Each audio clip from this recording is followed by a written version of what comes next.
Hello, gentles and ladymen. I am Bison Gaming, and we have good news for you today for the Monster Hunter 6 fans. We know for positive, with absolute 150% certainty, that Monster Hunter 6 is going to take place in space. And I'm here today to explain how we know this. This is an absolutely huge revelation, and I think everyone in the Monster Hunter community is universally and totally, completely on board with this idea, and in all honesty, we kind of expected this, and it was only inevitable, and honestly, it's about time. The seeds for the fans' desire for a space Monster Hunter were planted all the way back in the beginning of the series with Monster Hunter 1 in 2004. Even at the young age of 4 that I was at the time, I clearly and vividly remember the excitement and instant fame that Monster Hunter achieved, permanently cementing itself in big-name franchises like Call of Duty, where it stayed for the past 19 and a half years. But even back then, people were talking about the possibility of space travel in Monster Hunter. People saw the success of the early Halo games, and immediately wanted to take the thing that worked so well about that franchise and just insert it into Monster Hunter with a syringe. The secret to Halo's success, of course, being not its action gameplay or story, but the fact that it was in space. Around this time as well, Bloodborne had released and shown the world what combat versus weird space alien gods might potentially look like, and it really started to become a possibility.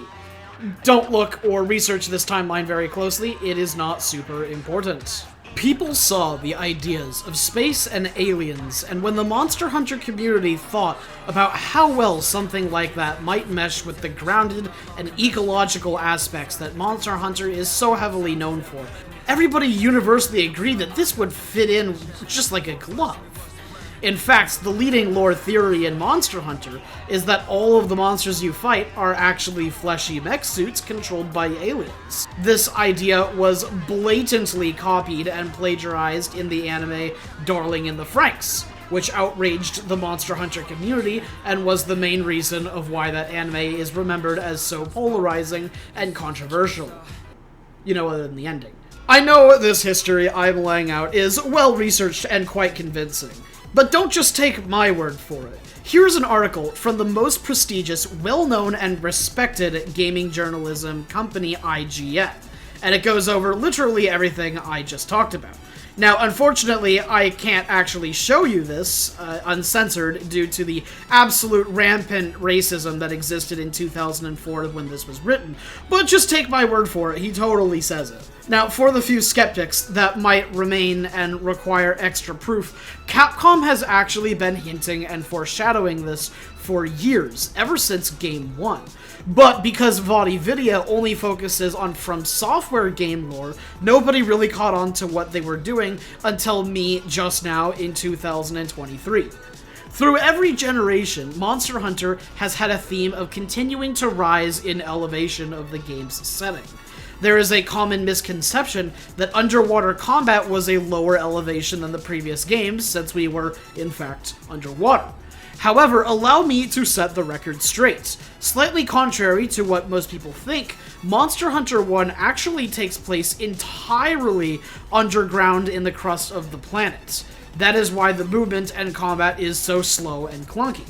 It's not a result of the hardware limitations of the PlayStation 2, but actually a conscious decision by the developers so that they could slightly raise the mobility in future titles. The second generation was much the same, but it's only in Monster Hunter 3 Try that we as hunters finally get close to the planet's surface with the introduction of underwater combat.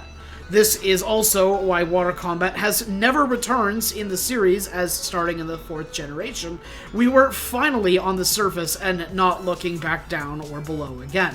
This is why the amphibians were created, as the monsters were finally starting to come out of the water as well. This all comes to a head in the 5th generation, where we as hunters mastered arboreal and aerial combat during World and Rise respectively. Fans expect Monster Hunter 6 to raise the franchise to new heights, but this is the Ancient Forest, and that's pretty tall, so there's only so much higher we can go.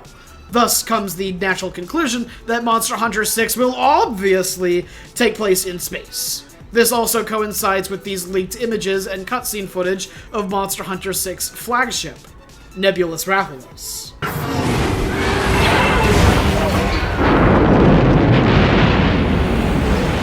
There's more to this history lesson too. Thinking about the theme of ascending from humanity's lowest point, elevation-wise, the first ever submarine was invented in the early 1600s, and man landed on the moon for the first time in the very late 1900s. Now, pay very, very close and scrutinous attention to the timeline here, because it's extremely important. Rounding, this equates to about 400 years apart. There are also roughly 20 games in the series, including spin-offs. Divide 400 by 20, and you get 20. 20 years, if you will. And what's that looming over the horizon early next year? Monster Hunter's 20-year anniversary? Coincidence?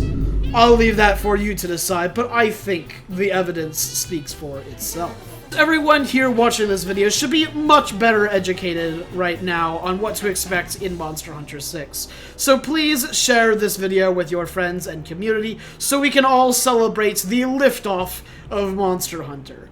That is, of course, why the most recent game in the series is called Rise, after all. Subscribe while you're at it, as I will be making lots of Monster Hunter 6 content and future speculations. Have a wonderful day, and goodbye.